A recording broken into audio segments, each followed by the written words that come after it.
Should we go to that one? Oh, look, he's going to jump. He's going to laugh. There's no one over at that. Oh, look, he's looking. That one. Should we go to that one? He sees it. Sail also.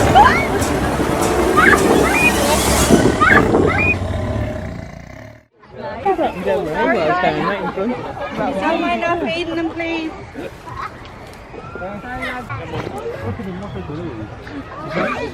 Different locations.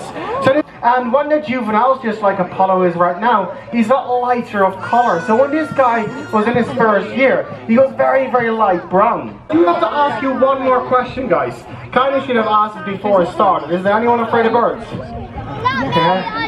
If you are, sorry. And then when he's fully mature, he will stick with that partner for the rest of his life, but as well use that same territory over and over again. And they will have 1 to 3 eggs in a clutch, and that's quite a few. Because these guys will reach full size in just 12 weeks. So imagine how much food you actually need. And then when they're on full grown, so the same size as Apollo, 12 weeks later, they're so close.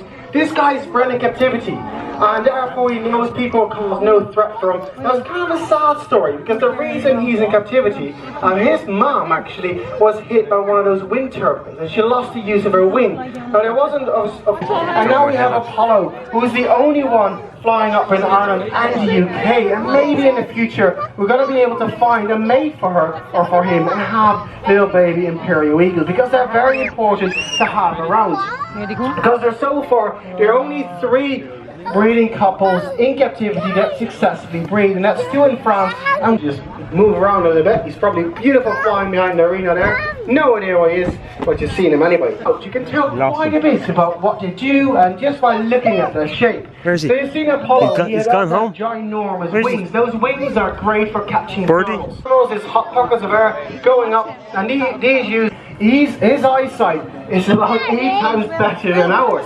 More colours, more details, so it's just incredible. Not a native bird. You gotta find this guy. You don't want him anymore, no? What he will be hunting, small children, and so. And it doesn't mean he can't fly, because he can. And these guys have been recorded flying well over 2,000 meters. Imagine that, really up high in the sky. So they roost in trees, they have their nest in trees, but most of the time they'll be on the ground. And this guy will be walking for about 20 to 30 kilometers a day in search of food. And he will be eating small mammals, lizards, insects, but one of his prey is the real reason why he looks the way he does. So, if you have a very close look at him, you see he has beautiful feathers all over his body. And that's all to protect himself from that prey he would be catching. No? Yeah, they're going to bring a snake in. So if I get a snake out here, no one's going to scream, no? You sure? Oh. This here is a snake, but it's fake, okay? It's rubber, not real. And Rodney is bred in a French zoo called Petit Fou, so he's never actually been out in the wild. But still he has his instincts.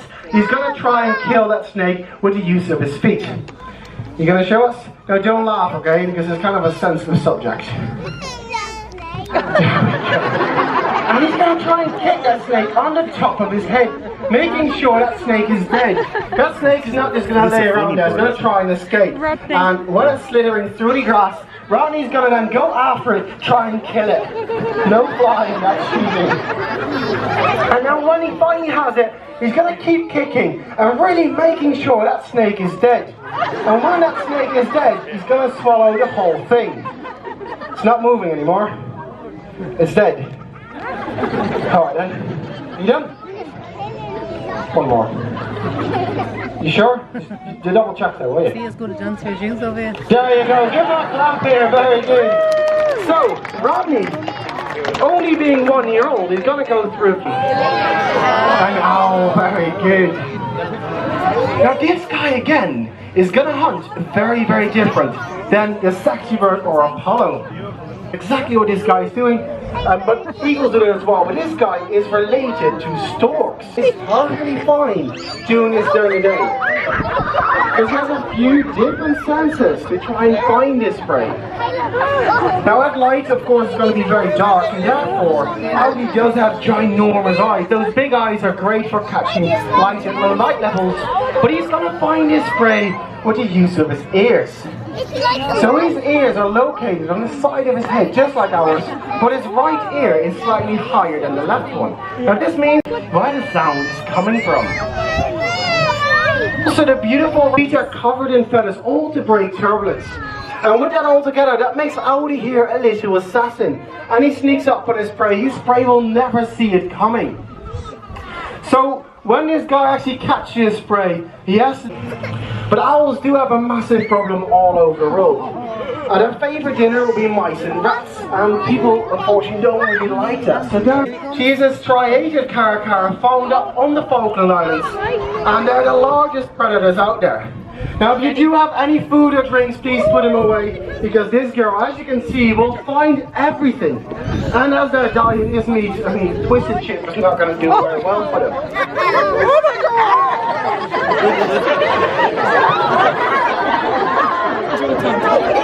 No one is listening anyway, is it? So Jenny here, as you can see, she's so comfortable running around everyone, looking for food. Will do as well.